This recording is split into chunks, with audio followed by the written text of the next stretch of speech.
Ladies and gentlemen, welcome to my conversation with Sadhguru. He doesn't really need much of an introduction. This country and the international community know him well. He's a mystic, a visionary, humanitarian, a yogi, and he has a really fascinating outlook on how spirituality can help business, the economy. And we're really hoping to tap into that today. You know, as a journalist, I travel to some of the world's hotspots and I continue to see death and destruction on a daily basis, and it's my job to bring that to your living rooms. But I also see the spirit of humanity.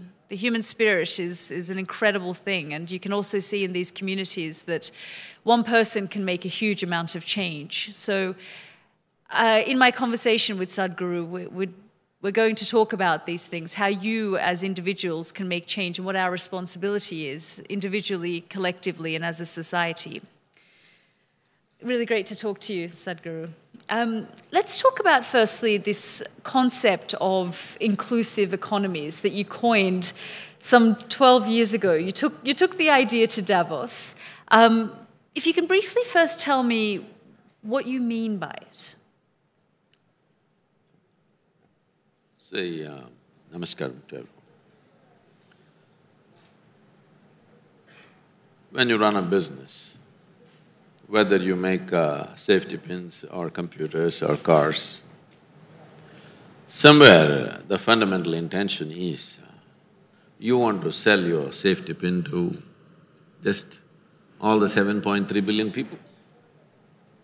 You're not thinking, I want 2 billion people to use my safety pin, others can use whatever they want. You want all the 7.3 billion people to use your safety pin.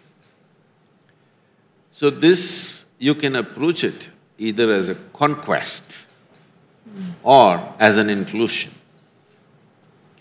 If you approach it as a conquest, then the very process of what you're doing will be destructive in many ways, both for yourself and to the people, and to the general ecology and the situation. But if we do it as an inclusive process, not just conceptually, but in activity, in actual work that we do, there are many ways you could include people in making those safety pins, where your production and your marketplace could be just about the same. If you do not include everybody, your business is not really matured in real sense. Whether you will get to sell it to all the 7.3 billion people or not is another matter. Somebody else may be also doing the same thing. But your intent is to include everybody into what you're doing. Now, if you want everybody to have it, not because you want to somehow sell something, because you want to contribute to their lives by giving the best that you can give, naturally businesses will grow. But the most important thing is people get included into the process. When this inclusiveness happens, you will see you sit on a very stable and safe platform for your business. Because these days businesses are growing larger than nations. In their budgets, many businesses have become larger than many other nations. When you have such a large investment and at stake so many things, a nation has an army, a nation has various other instruments to protect itself. A business doesn't have these instruments. Its only safety is how much people want it. The safety of your business depends on how much people are loyal to what you're doing. If you build that loyalty and that inclusiveness from people around the world, then you are sitting on a safe platform. When you are sitting on a secure platform like that, you will have many opportunities to innovate, do many things, because now creativity flows from variety of places. I'm just saying, suppose you're selling a safety pin, I'm sticking to the safety pin as the most basic product. If you just give out a call across the world to your customers, please design a new kind of safety pin if it's possible. For all you know, you may get 1,000 different designs free of cost. Like this, we can do many things. I don't want to go into the detail of how each business can be run. But businesses should start looking how to make it more inclusive. Rather than approaching, when I was first at the Economic Forum, I tried to change this terminology. People were referring to India as an emerging market. I said, don't call us a marketplace, we're people. If you see a human being as a human being and you see how to contribute to that human being's life, that human being will become yours in many ways. I mean, you think this way, and you have reached a mystical level where you can approach these things in a humane way. But the fact remains that the bulk of the global wealth is in the hands of a handful of people. I mean, just in a session previously to this one, they spoke about 70% of India's wealth is in the hands of 10% of the people here. 50% of the country's wealth is in the hands of 1%. So it's all good and well to ask big business to be more inclusive and be more humane in their approach, but it's actually on the grassroots level, it's not necessarily happening. So when they say wealth, they are thinking in terms of stocks and shares and stuff. That's fine. You don't expect everybody in the country to own that, all right? The important thing is everybody in the country and in the world should be able to fulfill their fundamental needs and their well-being. If we see how to facilitate this, instead of seeing them as marketplace, if you see them as human beings and see how to facilitate this, instead of manufacturing what you want and try to sell it to them, if you manufacture what they want, what they need in their lives, it would become very inclusive. We prepared an elaborate system of how this could be done for a variety of industries. Has it become more inclusive than before in the last 10, 12 years? I would say yes, to some extent, not to the extent that we would want, but definitely it's a little more inclusive. And you can see this just now. I've been on a 30-day ride across the country. I've been driving from Kanyakumari to the foothills of Himalayas. As I see India, I've done this many times earlier on a motorcycle, later on driving around. The last time I did was about 8, 9 years ago. 9 years ago, how India was. 9 years ago, what people's condition was. What it is today is phenomenally different. At least 80% of the roads that I drove on this time is as good as anywhere in the world, really. Only one thing is, the road is good, once in a way an odd guy is coming on the wrong side. I think he's an American guy.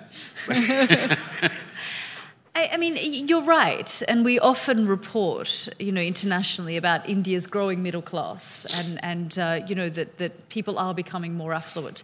But equally, do you think in a technological age, it's also creating resentment in this country as well, where you can see that someone has the latest iPhone, for example, or they have the best job, they have more access to information now, that perhaps it's creating more of a resentment, especially with this current generation? The resentment could be there in certain segments of society or in certain people. Individual people will be resentful for so many things. Within a family of 4 or 5, one person will be resentful about somebody else within the family. So unfortunately, human beings are still like that. But I don't believe your resentment is rising. Aspirations are rising. I don't think resentment is rising. It is just that, as we were talking, every small thing is reported. Every small thing comes into your sitting room, so it looks like everything is going up. But believe me, the world is more peaceful than it ever was in the history of humanity. And the number of people, the populations have multiplied, but still our violence is not multiplied. Still there are things which must end, that's a different matter. But today, if 10 people die somewhere, the blood pours into our sitting room because of you. It's true. We do, because people have access to so much information, death and destruction has always existed. In fact, less so now, I would say, but because we are able to instantaneously give people that information. They see it immediately. At the same time, there are so many tools or technologies to express your resentment. The moment you feel something, immediately you're on the Facebook. If it was if it was 25 years ago, by the time you walked home, it would be gone. But before you go home, you already texted 1,000 people and they said so many things, and by the time you go home, this resentment is multiplied into 10,000 people. So, which was not so earlier. You got upset about something, you had physical activity to do. By the time you walked home or reached your workplace, normally it would be gone.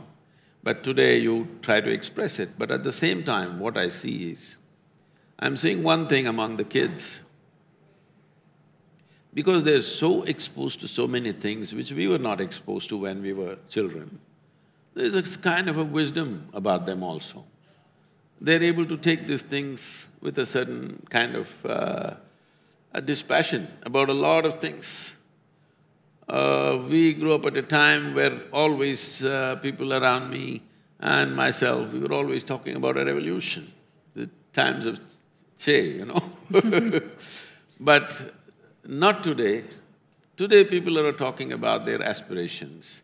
They're not thinking of large-scale disruption of present situations to achieve something.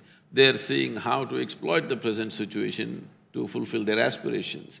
In our time, we did not think of our own self-aspirations. We thought everything, the whole system has to change, this has to happen, that has to happen.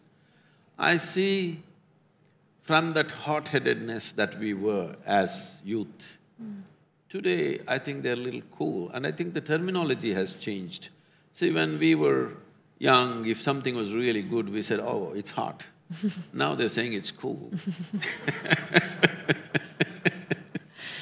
But, I mean, we are seeing fractures globally in the international community. I mean, there's been so much discussion around the election of Donald Trump, you know, why that happened.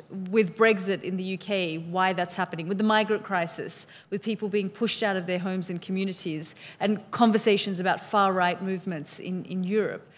Do you think attitudes globally are hardening? You talk about the revolution of your time and people are more cool now.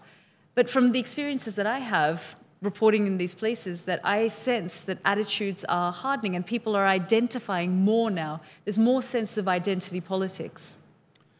I think we have, in the last couple of decades, we have overdone this political correctness too much. People are sick of it. Trying to be right about everything, not looking at what people's needs are, but too much political correctness.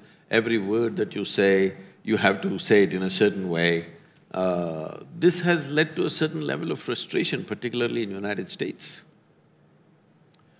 Now, they're trying to protect their rights because they feel threatened. The majority communities in various nations are feeling little uncomfortable because they feel slowly it is being taken over. Whether it's real or it's just perceptional, it doesn't matter. But this feeling is strong. It is strong in India also. Because constantly talking minoritism, people feel uncomfortable. What's going to happen to us? So, we must understand this. Minorities have always stuck together.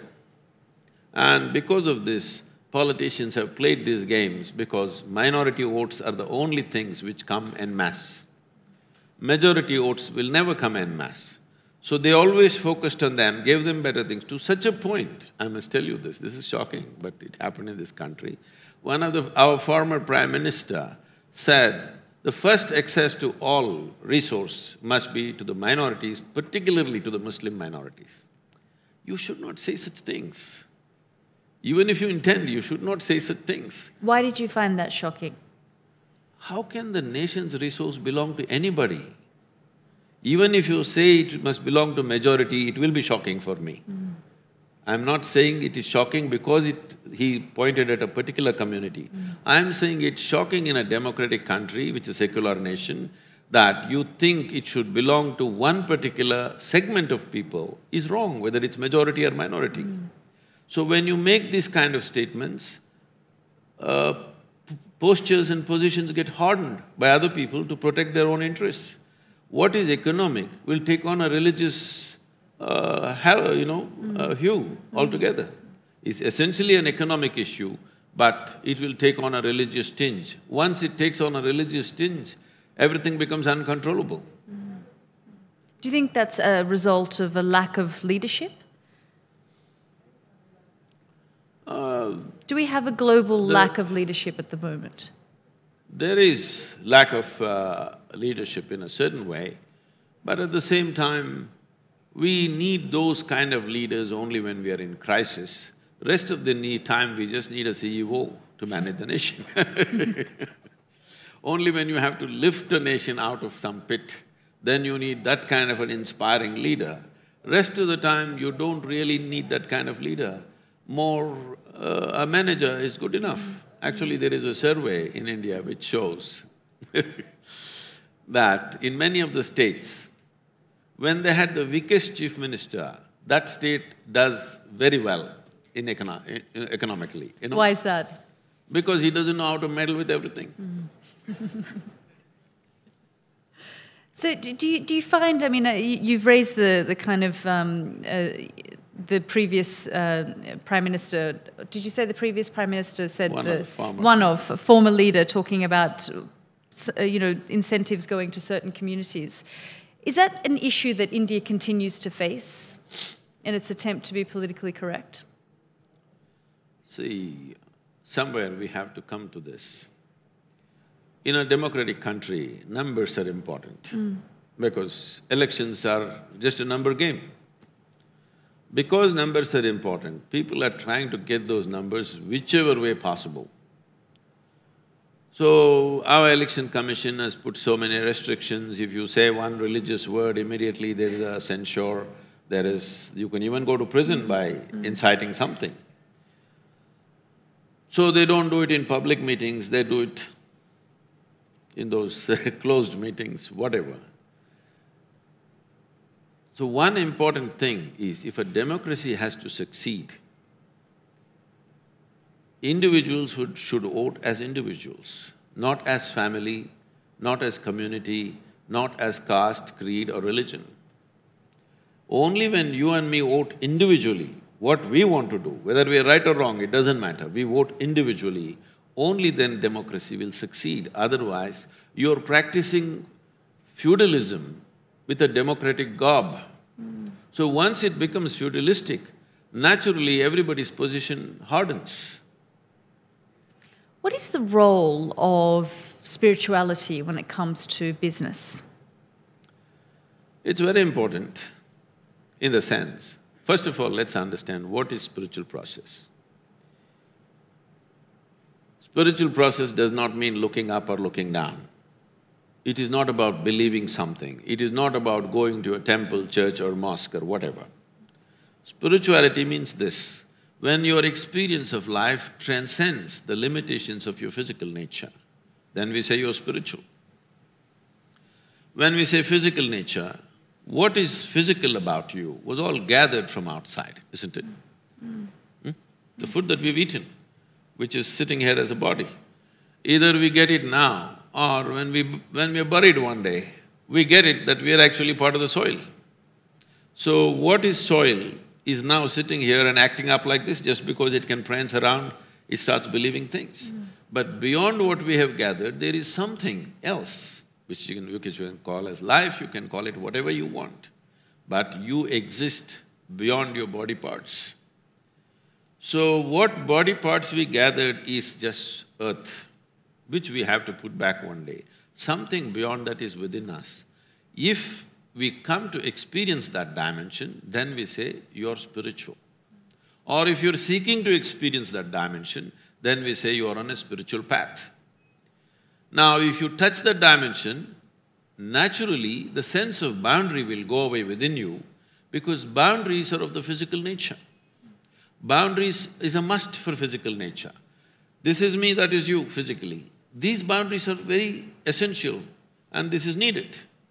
That goes for individuals, that goes for communities, that goes for nations.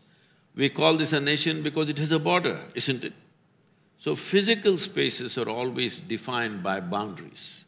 A dimension beyond physical, if you touch, there is no sense of boundary within you. It is naturally inclusive. If you bring people… Actually, when I was at WEF, I was asked, Sadhguru, if there's one thing we can do for you that will change this world, what is it? I said, I will name 25 people, give them to me for 5 days. I will change the world. In 2 to 3 years' time, there'll be a huge change in the world. Who are these 25 people? I named 25 heads of the major nations on the planet. Normally, I need 2.5 days to do this to people, but because they are politicians, I said 5 days. You doubled the time. Double the time, just to ensure. If… I want you to understand this, whether it's yourself or anybody who's leading a business or a nation, if you sit here and if you can experience all these people as you're experiencing the 5 fingers of your hand, after that, I don't have to tell you what you should do with them.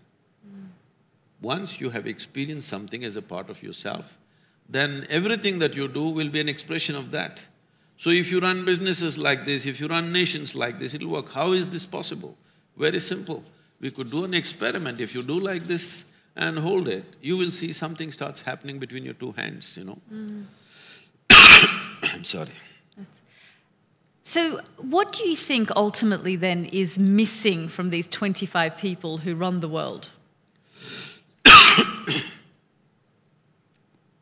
Why did you choose them?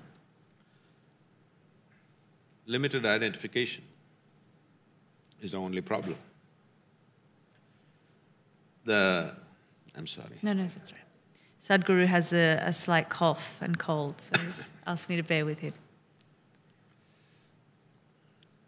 See, these people could have experienced when they're very joyful or loving. If you felt very, very exuberant within yourself, if you just take your hands and place it here, 6 to 8 inches away from you, right here you will feel sensations. If nothing like that happened, then we have to do something horrible.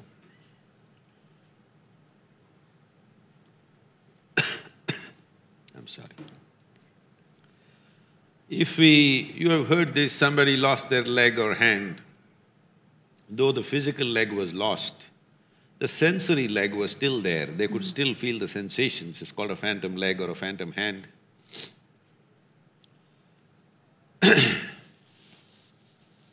This is because sensory body has a presence of its own. Right now this water is here, this is definitely not you.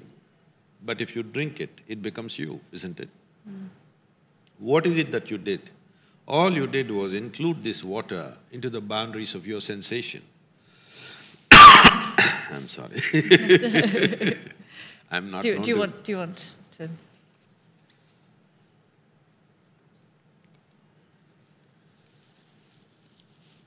Nobody ever sees me unwell, but No.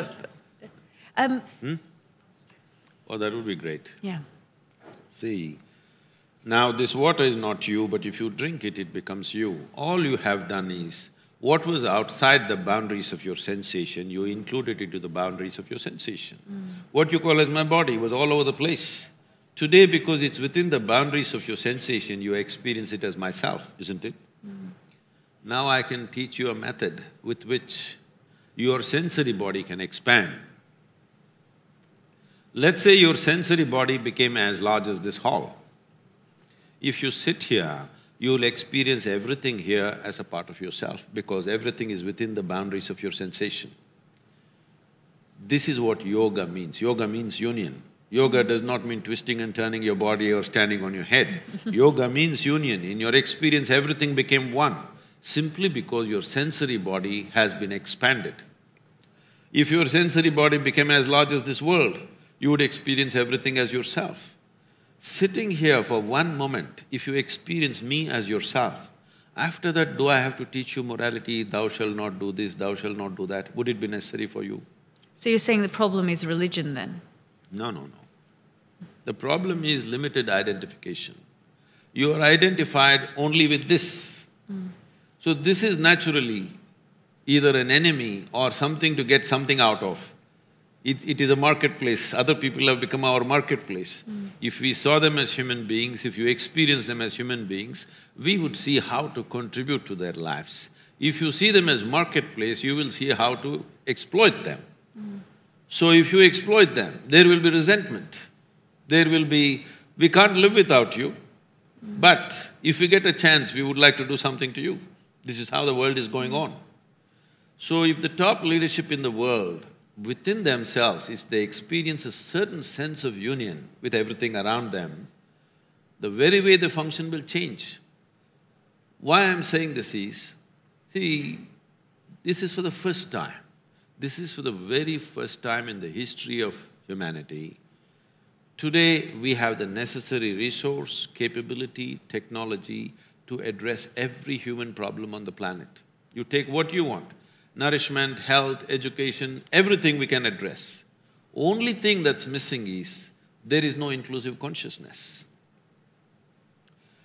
Even 50 years ago, we wouldn't be capable of, even if we intended, we could not do it. Thank you. Thank you very much. I'm fine. 50 years ago, even if we wanted to do it, we did not have the capacity. Today we have the capacity and we are not… if we don't do it, that I call it as a crime against humanity. If we are not capable of it, that's different. But we are capable of it and we did not do it, that's a crime, isn't it? Do you think, though, that religion divides? You want me to get killed?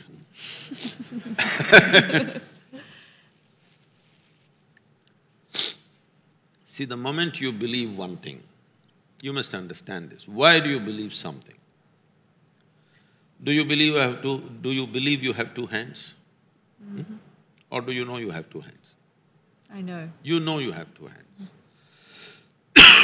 So what would you believe? Something that you do not know, you believe, to pretend that you know. If human beings understand the immensity of not knowing, immensity of seeing I do not know, if you see I do not know, only then the possibility of knowing opens up in your life. But now what we have done to humanity is, whatever you do not know, you just believe it. So you believe one thing, I believe something else. Today we are nice to each other, but when my belief and your belief comes to a competition, then we will kill each other. Do you think religious men, people in positions of power that others follow, exploit that?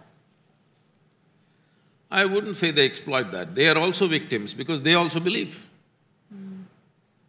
First of all, belief means this: you don't have the courage to admit something that you do not know as I do not know. What is your problem? What I know, what I do not know, what is the big deal about it? But that one thing humanity is not able to come to terms with is, they are not able to live with I do not know. But I do not know is a tremendous possibility. If you are in a state of I do not know, your intelligence is at its peak. The moment you think I know, then stupid things start happening out of you.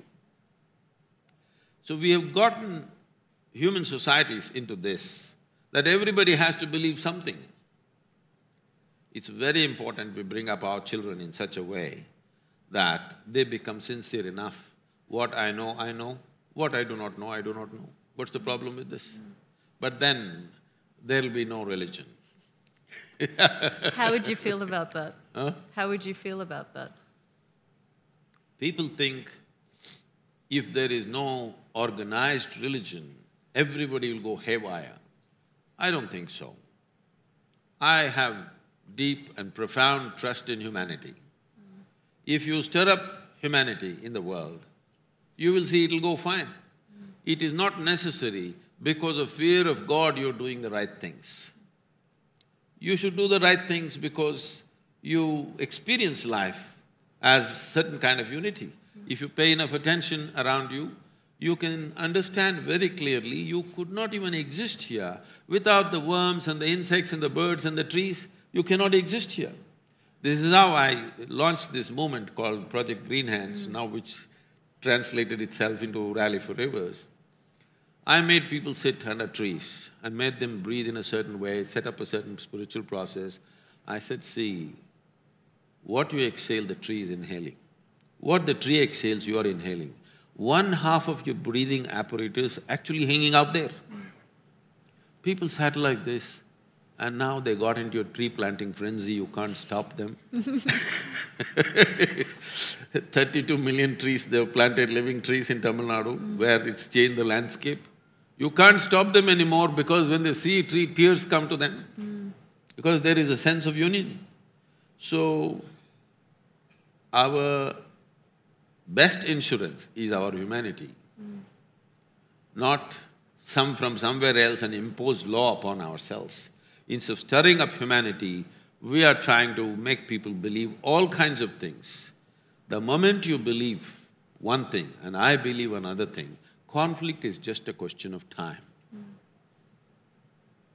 I mean, you spoke about the trees and people now planting all these trees. You've used the connection that you have with people and the fact that they follow you in a positive way, but we've also seen men of God, God-men, gurus, religious men use it to exploit people. Just recently we had a case here in India. See, unfortunately, corruption has seeped into every sphere of life.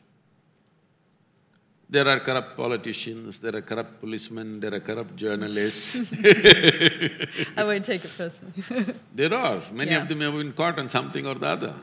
And unfortunately, there is corruption in the so-called spiritual space also. So this is a more fundamental problem than being associated with one particular type of activity. It is there everywhere. But in this sphere of life, maybe it's more stark and more painful because this is a sphere of life which runs on trust. So this is why, in many ways, in the last 35 years, I have transformed the spiritual space. You don't have to trust me, you don't have to like me, you don't have to love me. Just a simple procedure, like a science. So we call this inner engineering. It's a technology for well-being. You learn to use it, that's all. See, you're using a phone. You're using a Samsung, so you don't have to love the Koreans, you just learn to use the phone. So similarly, you don't have to love me, you just learn to use the method and it'll work for you. So, this has been my fundamental work, that spiritual process has to be delinked from faith as such, because this is the technology and science and technology for inner well-being. As there is a science and technology for external well-being, there is a whole science and technology for inner well-being. If you transmit it without frills, it will remain clean and good. So that's how it's working across the world right now. But somebody may misuse it always, but that misuse is there in every sphere of life, isn't it, unfortunately? It's true. On that note, I'll open it up to the floor and give you a chance to ask Sadhguru your questions. I'm sure you have lots of things in your mind and thoughts. We've got two people there, if I can just get the microphone to them. Thank you so much. If you could introduce yourself. Sure. I'm Anjali Gopalan with the NAS Foundation, which is an HIV/AIDS service organization. Sadhguru, recently I have read about Muthamma, this really poor tribal woman who's taken on the Isha Foundation to get back her land, which she claims Isha Foundation has usurped, and the land for over 400 other tribal families. Is there any chance that the Isha Foundation would return that land to the tribal people? If I had it, I would have. But the Isha Foundation has, and there's documented evidence. No. Please, there's no documented evidence or any kind of evidence. There are some people who should be pulp fiction writers who claim to be journalists right now, unfortunately, okay? You are most welcome to come and examine everything that you want to. These people should be writing pulp fiction, but they claim to be journalists. Unfortunately, as she was talking about some spiritual leaders being corrupt, certain journalists have taken to blackmail, okay? Right now, any journalist or anybody is free to come and investigate the entire process. If there is an inch of land, just an inch of land taken from anybody, I will leave the country. Is that good enough? Inch. Okay. Thank you very much. My name is Biraj Patnaik, and thank you for talking about the environment and inspiring young people. I think that's very, very important today, and that's a role we wish more people did. You just spoke about Pulp Fiction and journalists, but what about the Tamil Nadu government, which has filed an affidavit in the High Court clearly stating and showing the violations, environmental violations and construction violations of your foundation on the land, the blocking of the elephant corridor. I mean, leading to the situation where Justice Haripratnam, as you know, appealed to the Prime Minister not to go to the foundation because of these illegal activities. Yes. Surely the Tamil Nadu government filing an affidavit in a high court is not a work of fiction, Sadhguru. All right. Now, if there was substance to that, you think the Prime Minister would make the trip? Have some sense about what we are talking about, okay? If you have invested yourself in something already and you have to say these things, you're free to say it. But 1,000 times World Wildlife Fund, Tamil Nadu Forest Departments and the Environmental Ministry, everybody has said there is no elephant corridor in the region, anywhere within 100 miles. And you go on inventing an elephant corridor which doesn't exist, what can I do? About the Tamil Nadu government's affidavit, Tamil Nadu government's forest department has clearly stated in the High Court that this is not an elephant corridor and not an inch of land has been taken by the foundation. If this is not good enough, somebody goes on filing an affidavit. I will tell you, they said we have chopped off an entire rainforest. So we produced the Google Maps of 2002, 2008, 2010, 2016 and 2017. Not a single tree has been taken out. Now you don't open your mouth on that. Why? You said entire forest has been taken out. Look at the Google Maps. Today there is technology, you can't sell your lies forever. Some of you believe if you utter a lie 100 times, it will become a truth. It will not. Okay, we've got a question at the front here.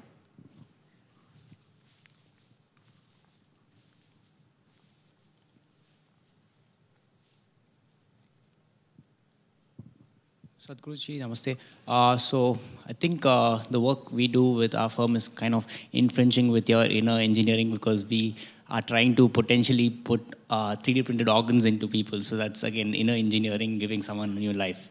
So again, to keep it serious, sir, my question is on the lines of the work you're doing with Rally for Rivers and again steering up the Indian youth's enthusiasm to kind of go out there and create positive change. Where do you see this going forward? Now it's Rally for Rivers. Do you see yourself being an advocate for much bigger changes? And do you see yourself as being someone as a change maker who can drive the Indian youth towards creating positive change in this country? I'm interested in you, whether you're young or old, okay? Not just for the youth. About Rally for Rivers, we have presented a draft policy recommendation to the government. Now it is going to the state governments.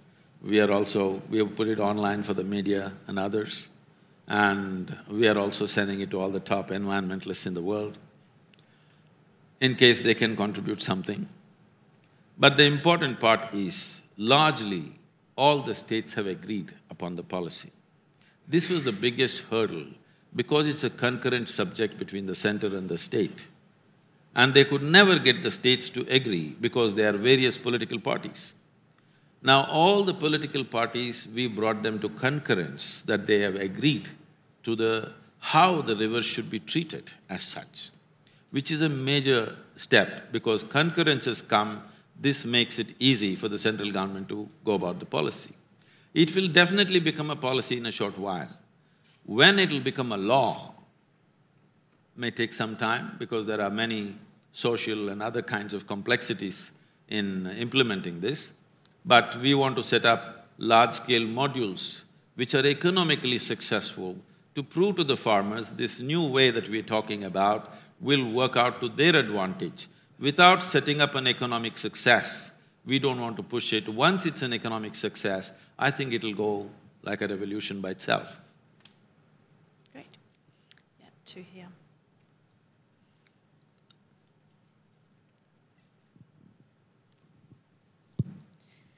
Sadhguru, thank you for sharing with us all your thoughts. I just want to ask you a very fundamental question. Some of us, and I'm from the Global Shapers community with the World Economic Forum, so we've been selected because we are interested in making an impact in the world and in the communities. So why is it that some people feel this way and other people don't feel this way? I've always struggled with trying to identify why is it that I have this kind of responsibility towards my country and my community, and some people just do not seem to have it. So does the upbringing, the schooling, the education have something to do with it, and how can we inculcate this feeling in everybody? Definitely there are many influences, but the most fundamental thing that we need to understand is, as I was telling Yalda, is it's a question of identity. What are you identified with? If you're identified just with yourself, then naturally your intelligence will function only for the well-being of this one. If you're identified with your family, your intelligence will function for the well-being of your family. If you're identified with the community, it works for that. If you're identified with the nation, it works for that. If you're identified with the entire life on this planet, it works for that. So this is the nature of human intellect. Whatever you're identified with, that's what it works for. One thing that's happened with modern education is, we are only focusing on the development of the intellect. The other dimensions of intelligence are completely neglected. When I say other dimensions, in the yogic way of looking at things, we look at human mind as 16 parts. They can be seen as 4 segments. This is called buddhi, ahankara, manas and chitta. Buddhi means the intellect. Right now, entire modern education is totally intellect-oriented. Would you like your intellect to be sharp or dull? Sharp. So essentially, intellect is a cutting instrument, it's like a knife. It's all right to use a knife to cut something. So right now you want to stitch something, if you use a knife, you leave it in tatters. This is what is happening to modern human being, because the only part of intelligence that they're employing is their intellect. They're trying to do everything with their knife. If you try to do everything with your knife, obviously you're going to cut yourself into pieces. As you get hurt, you will fix smaller and smaller boundaries for yourself. You step out into the world, if something hurts you, you put one boundary. Something else hurts you, you put one more boundary. If you get hurt within the family, you will make a much smaller boundary. So because you're employing only the intellect part of the intelligence, it's very important, the future generations at least, human intelligence has to be brought up in an equitable way so that the other dimensions of intelligence function. Only when they function will they be able to think of a larger identity. Otherwise, naturally, it's about me, me and me alone. So in this, you do very small things.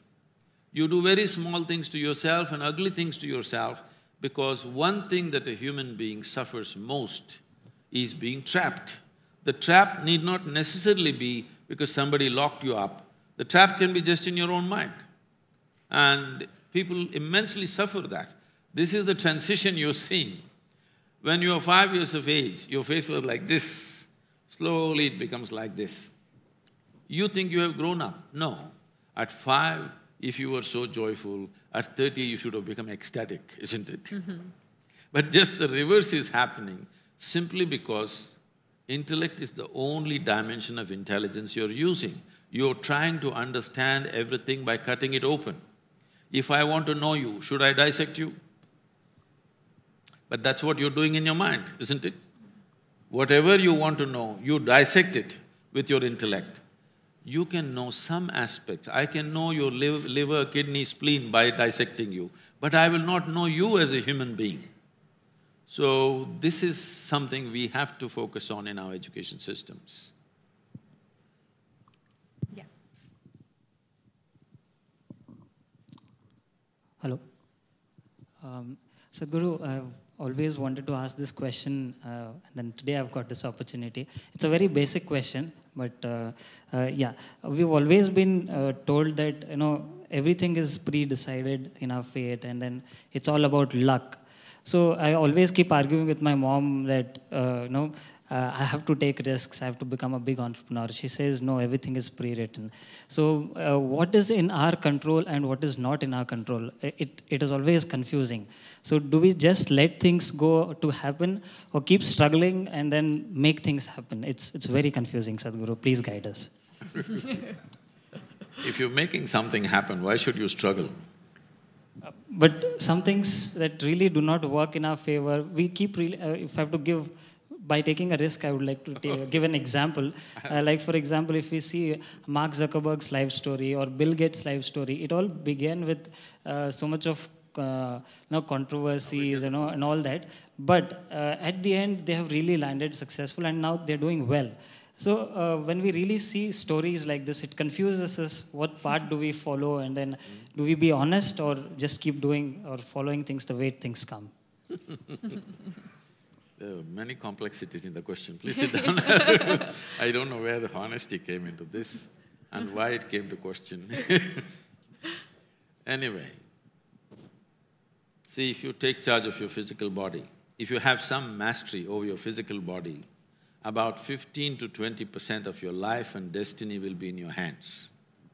If you take charge of your intelligence, 50 to 60% of your life and destiny will be in your hands.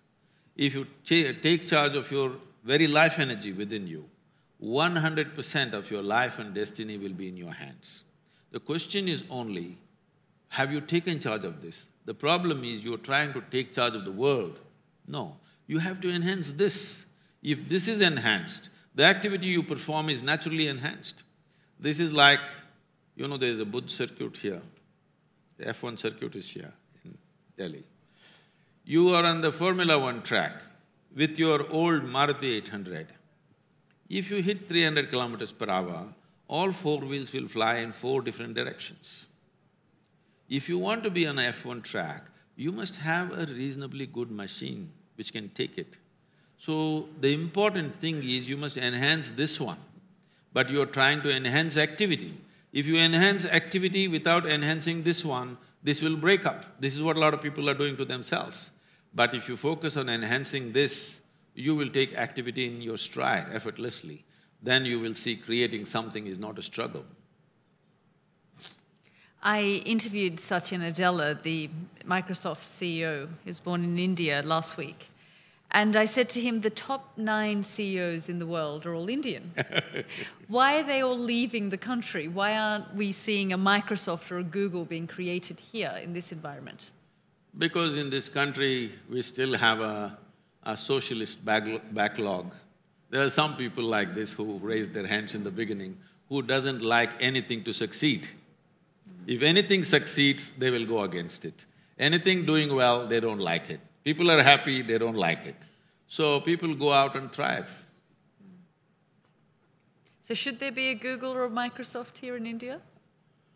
I'm sure it's bound to happen because the time for Google and Microsoft is past. Something new has to come up, I'm sure it will come up. I'll take some more questions if there are. Yep, just the lady in the back.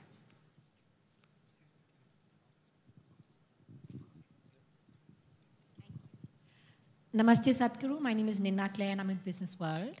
And I was just wondering that this inner engineering program that you're talking about, can it help people with psychological problems as well? Already manifested problems? See, it depends. Psychological problems are not as simple as, it's not black and white. There are too many shades in between. So, all psychological problems cannot go under one banner. It is… every individual psychological problem is very unique. If there is no one solution for all of them, some of them are pathologically embedded in their system, which is not easy to handle. Many are induced because of the situations and the challenges that they face in their life. Those can be easily turned around.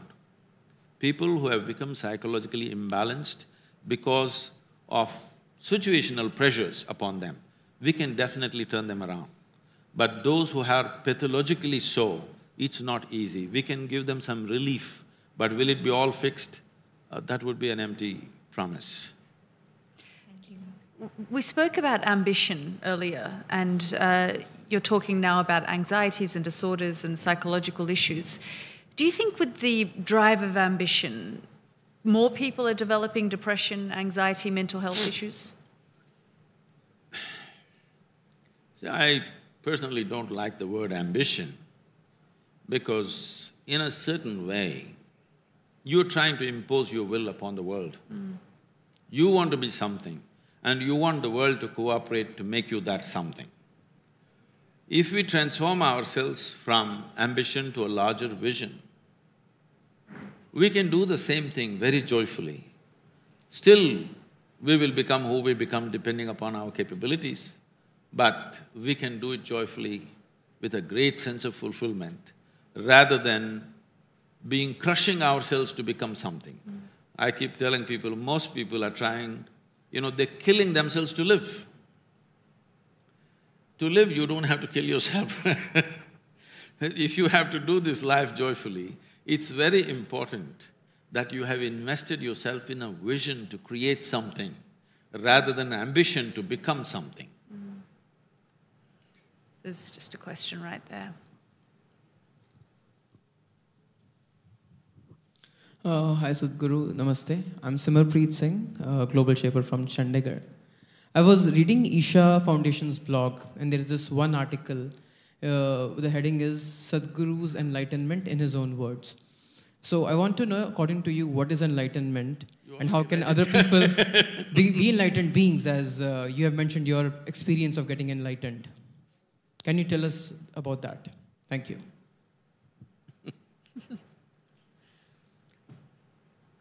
The blog didn't tell you. He couldn't figure it out on the blog. Let me put it technically, because there are so many glorious explanations about what it is. As I was speaking earlier, see, when you sit here, your experience of yourself is largely physical, isn't it? If somebody next to you pokes you, will you say, "Don't poke my body," or will you say, "Don't poke me"? Don't poke me, isn't it? Because your experience of the body is myself. But is it true, this body is something that you accumulated over a period of time? Yes? What you accumulate can be yours, can never ever be you, isn't it? Whatever you accumulate, it can be yours, it can never ever be you. Right now, as I'm speaking, I say, "This is my cup." You will think, "Oh, Sadhguru has some problems." But let's listen some more because everybody says he's wise. After some time, I say, "This is me." Then you'll say, "Let's go." Because this is sheer madness, isn't it? Something that you acquired, you think is you, isn't that madness? So right now, that is the madness. What you accumulated, you think it's me. The day you're free of this madness, we will say you're enlightened. Experientially, not intellectually. It's quite difficult to get to that stage, you would know. It is not difficult, it is just that it's in a different direction than the way you're looking right now. When I say the way you're looking right now, can you see me? Yes. Use one hand and point out where I am. You got it wrong, Elder. Are you everywhere? Is that what you're trying to say? This light is falling upon me, reflecting, going through your lenses, inverted image in the retina, you know the whole story. So where do you see me now? Within yourself. Yeah. Where do you hear me right now? Within myself. Within yourself.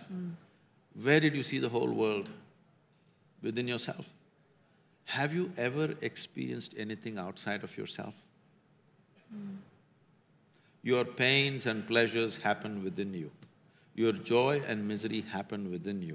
Your agony and ecstasy happen within you. Even light and darkness is only happening within you, isn't it?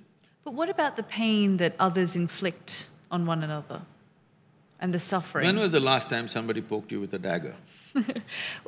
I was actually in Mosul 3 weeks ago, and I saw a lot of people poking each other with all sorts of things. See, when you say the pain that other people inflict, if it's physical, this is what the issue that he's raised now. If your experience is such, if you sit here,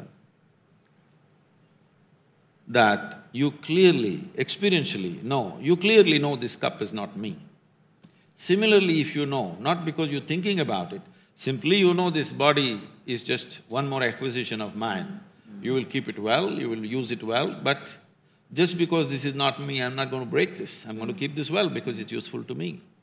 If this is so, you will see you will be completely free from various things that normally people suffer. Just now, I've been on a 30-day ride across the country. All the other drivers who were driving with me, they have spare drivers. I have no spare driver because I am supposed to drive every kilometer. Daily I'm driving 12 to 16 hours a day. And in these 30 days, I did 142 events. Events like this. And some of them are very large events with 25,000 people. And 186 one-on-one interviews. That means when I'm driving, most of the time, arrangements were made in the car for microphone, camera, everything. Continuously I was talking through the day and night and driving. Driving on Indian roads like that is not easy to do, okay? What is it that keeps you going? It's just that if you have a little space between yourself and your body, suddenly you will see the limitations of the physical does not rule you anymore. So is it easy or difficult to get there? It is not difficult, it's in a different direction. See, right now when you say, where am I, you say, you point the finger here, but actually in your experience it's happening within you. If you were conscious of that, you would clearly understand all experiences within you are created by you, maybe unconsciously, but it is created by you. Everything that happens within you happens because that's the way you're doing it. So this is why in this culture we said, the way you're experiencing your life is your karma. The word karma means it's your doing. Today it's been misinterpreted, they think it's a fate. It is not a fate, it's the most dynamic way to live. When we say your life is your karma, it means your life is your making, 100%. Why is it then that the majority of the 8 billion people on our planet follow the other path and not this path? If it's not difficult? You're counting me out, unfortunately, as if I don't exist. See, because people have begun to live in such a way that their involvement with life is very superficial. They're busy making arrangements on the outside. They have not paid enough attention to the life that they are. But if you want to really live well, you must understand the mechanism of what this is, isn't it? Suppose you buy a phone. If you don't read the user's manual, will you be able to use it well? I'm asking, this is the most sophisticated gadget on the planet, isn't it so? Yes. Human mechanism. Is there a better technology? This is the technology. Have you read the user's manual? So if you understood the user's manual fully and learned to use it that way, then that's enlightenment in a certain way. We've got time for one more question, if anyone has something brief that they'd like the opportunity to ask Sadhguru. Anything, yes?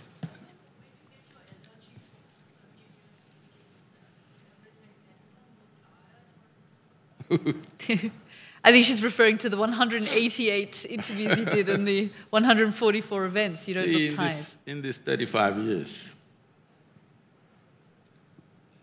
my average sleep has been anywhere between 2.5 to 3 hours per day. Because right now you check my pulse and see, because I have a cold and things, it's a little up, it's around 52, 54 in that region. But if I'm well and if I sit in one place, it'll settle down to 36, 34 in this range. It's going at ease.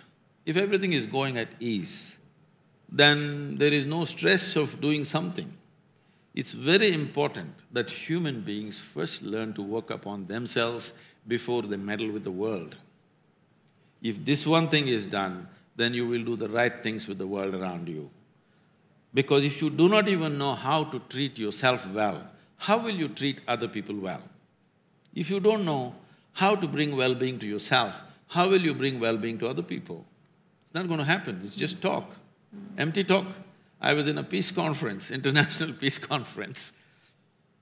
42 Nobel laureates were there.